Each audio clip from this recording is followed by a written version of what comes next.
एक गांव में गरीब किसान रहता था। वो बहुत ही गरीब था और उसकी बहुत ही तंगी हालत चल रही थी। उसके घर में खाने के एक दाने भी नहीं थे।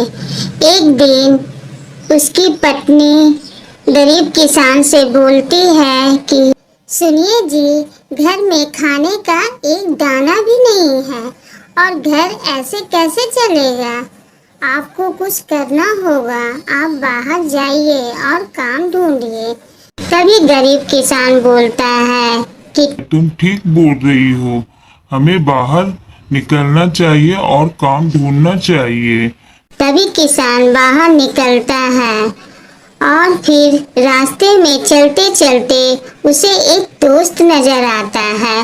वो दोस्त के पास जाता है और बोलता है, सुनो भाई, मुझे कुछ काम बताओ। अगर तुम्हारे नजर में कोई काम है तो बताओ। तभी उस गरीब किसान का दोस्त बोलता है कि एक सेठ जी के पास काम होगा। जाओ सेठ जी के पास, तुम्हें वहां जरूर काम मिल जाएगा। वो जाता है।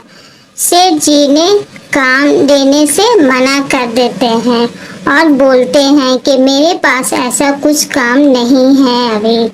फिर वो वापस चला आता है। फिर अगले दिन वो काम के तलाश में निकलता है। सुबह से रात हो जाती है।